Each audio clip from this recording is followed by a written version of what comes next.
భగవద్గీత జ్ఞానకర్మ సన్యాసయోగం అధ్యాయం 4 శ్లోకం 9 శ్లోకం జన్మ కర్మ చ మే దివ్యమేవం యో వేత్తి తత్వతః త్యక్త్వా దేహం పునర్జన్మ నైతి మాం ఏతి సోర్జున.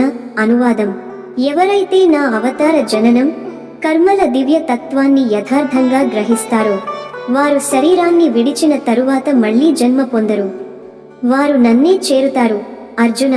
వివరణ: ఈ శ్లోకంలో కృష్ణుడు అవతార తత్వాన్ని సరిగ్గా అర్థం చేసుకోవడం ఎంత ముఖ్యమో చెబుతున్నాడు.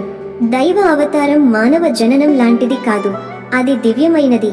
ఎవరైతే ఈ సత్యాన్ని తెలుసుకుంటారో వారు సంసార బంధనాల నుండి విముక్తి పొందుతారు. ఈ జ్ఞానం మనల్ని మోక్షానికి తీసుకువెళ్తుంది. తాత్విక సందేశం: దైవం యొక్క జననం కార్యాలు దివ్యమైనవని అర్థం చేసుకోవాలి. అవతార రహస్యం గ్రహించిన వారు జనన మరణ చక్రం నుండి విముక్తి పొందుతారు.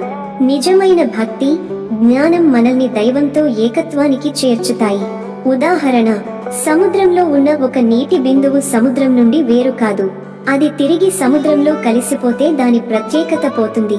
అదే విధంగా మనిషి దైవ జన్మ కర్మల దివ్య తత్వాన్ని గ్రహిస్తే అతడు పునర్జన్మలను దాటి దైవంతో ఏకమవుతాడు. ఎండ్ నోట్: దైవం యొక్క అవతార రహస్యం తెలుసుకున్న వారికి పునర్జన్మ ఉండదు, వారు దైవంలో ఏకమై శాశ్వత శాంతిని పొందుతారు. ఓం శాంతి శాంతి శాంతి. లైక్ చేయండి. ఈ తాత్విక సందేశాన్ని మీ మిత్రులతో షేర్ చేసుకోండి.